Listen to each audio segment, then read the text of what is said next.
Hello guys, welcome to our YouTube channel Medical Guruji. Today we are going to deal with the topic otosclerosis. Let's start with definition first. It is an autosomal hereditary disorder in which fixation of foot plate of stapes in the oval window will occur due to development of spongy bone from bony labyrinth caused immobilization which reduces the transmission of vibration to inner ear. इसमें क्या होता है, ये एक autosomal और hereditary disorder है। इसमें क्या होगा, जो हमारी स्टेपीज है, स्टेपीज क्या हो जाएगी, स्पंजी बोन डेवलप हो जाएगी।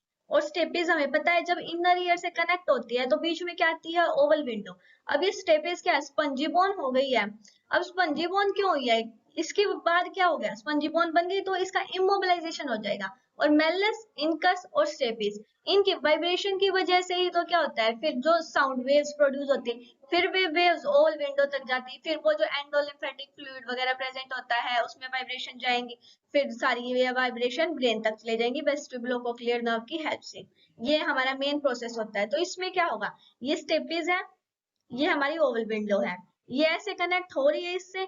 अब इसका क्या हो जाएगा फिर, मतलब कि ये मूव नहीं कर पाएगी, मूव नहीं करेगी तो ये साउंड वेव्स जनरेट नहीं कर पाएगी। साउंड वेव्स जनरेट नहीं होंगी तो हमारी जो ट्रांसमिशन हो रही है इनर ईयर तक, वे क्या हो जाएंगी, वे रिड्यूस हो जाएंगी, या फिर हम बोल सकते हैं भाई बिल्कुल स्टॉप भी हो जाएंगी। तो ये क्या है मेन, इसमें हमें क्या याद रखना है कि ये एक ऑटोसोमल हेरिडिटरी डिसऑर्डर है जिसमें फिक्सेशन हो जाएगा स्टेपीज का। और क्यों हो जाएगा वो फिक्सेशन, क्योंकि जो स्पंजी बॉन्ड डेवलप हो जाएगी स्टेपीज में, स्पंजी बॉन्ड डेवलप हुई उसके बाद क्या हुआ, उसका इमोबिलाइजेशन हो जाएगा। इमोबिलाइजेशन होगा तो जो हमारी ट्रांसमिशन हो रही है इनर ईयर तक वो क्या हो जाएगी, वो रिड्यूस हो जाएगी। अब इसके कोज क्या क्या हो सकते हैं, जेनेटिक फैक्टर्स मेन हमें पता ही है, ऑटोसोमल हेरिडिटरी डिसऑर्डर है, हेरिडिटरी मतलब पेरेंट से चाइल्ड में ट्रांसफर हुआ है, तो मेन इसका कोज हमारे पास क्या है, जेनेटिक फैक्टर। फिर हमारे वायरल इंफेक्शन हो सकते हैं, मीजल्स हो सकता है, मीजल्स डिसीज जो होती है हमारी, हाइपर पैराथायरिज्म हो सकता है। हाइपर पैराथायरिज्म क्यों होता है, क्योंकि हाइपर पैराथायरिज्म में क्या होता है, पीटीएच हार्मोन, पैराथायराइड हार्मोन का लेवल ज्यादा होता है जिसकी वजह से ओस्टियोक्लास्ट की एक्टिविटी ज्यादा इंक्रीज हो जाती है और बोन का क्या हो जाता है, रीएब्जॉर्प्शन होना ज्यादा हो जाता है। और दूसरे ईयर के कोई इन्फेक्शन का इसका कोज हो सकता है, और विटामिन डी की डेफिशिएंसी। इसके क्लिनिकल मैनिफेस्टेशन हमें क्या क्या दिखेंगे, जब वाइब्रेशन ही नहीं जा रही, वहां पे ट्रांसमिशन ही नहीं हो रहा साउंड वेव्स का, तो मेन हमें क्या दिखेगा, हियरिंग लॉस दिख जाएगा, डिजीनेस होगी, टाइनाइटस हो सकता है। देखो डिजीनेस क्यों होगी, और हमें पता है कि ईयर का मेन काम क्या है, हियरिंग का, और बैलेंस का भी मेन काम है ईयर का ही। तो अगर ईयर में अच्छे से साउंड वेव ट्रांसफर नहीं होंगी तो क्या हो सकती है, डिजीनेस भी हो सकती है।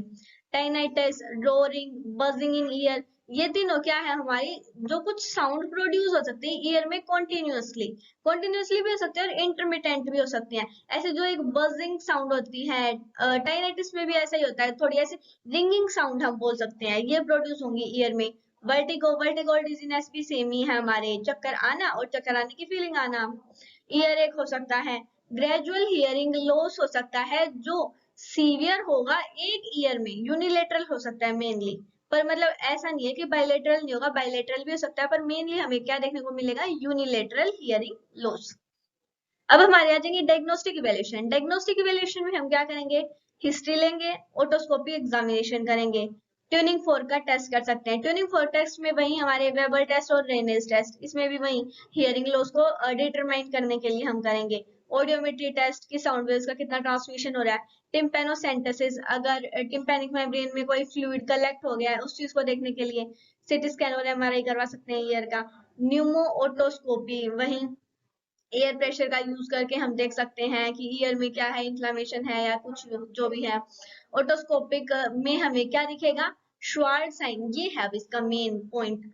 ओटोस्कोपिक में हमें क्या दिखेगा, श्वार्ट साइन। श्वार्ट साइन में क्या होता है, हमें जो टिम्पेनिक मेम्ब्रेन है ये रेडिश और ब्लूइश कलर की दिखेगी। क्यों, क्योंकि जो हमारी ब्लड वेसल्स है उसमें भी क्या है, कुछ चेंजेस आ चुके हैं।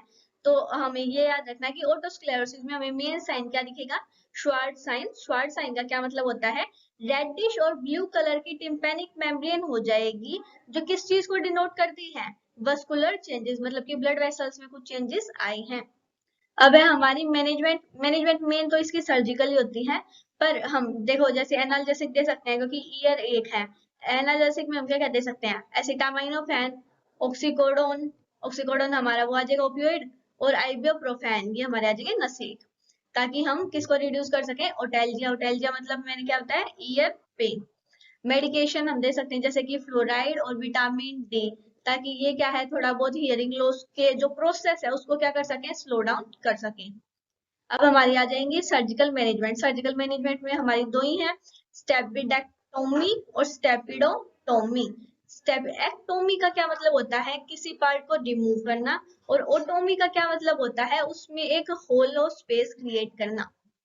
तो स्टेपिडोएक्टोमी में हम क्या करेंगे, जो स्टेपीज है उसके कुछ पोर्शन को रिमूव कर देंगे और उसकी जगह क्या लगा देंगे हम, प्रोस्थेसिस। प्रोस्थेसिस हम बोल सकते हैं जैसे कोई मेटल का कुछ लगा देंगे स्टेपीज की शेप का, ताकि जो ट्रांसमिशन है वो कंटिन्यू रहे। ठीक है। और स्टेपिडोटोमी में हम क्या करेंगे, इसमें तो कुछ पोर्शन को रिमूव कर दिया था एक्टोमी में, और स्टेपिडोटोमी में हमने क्या कर रहे हैं, ड्रिल कर रहे हैं एक स्मॉल होल, किसमें, स्टेपीज में। माइक्रो ड्रिल की हेल्प से कर सकते हैं या लेजर की हेल्प से कर सकते हैं। फिर इसके बाद क्या करेंगे, प्रोस्थेसिस का इंसर्शन कर रहे हैं, कि प्रोस्थेसिस का इंसर्शन करें, एक में किसी पार्ट को रिमूव कर रहे हैं स्टेपीज के, एक में एक होल क्रिएट कर रहे हैं, बस ये डिफरेंस है दोनों में। Thank you for watching our video. Please like, share and subscribe to our channel. If you have any doubt, you can comment below.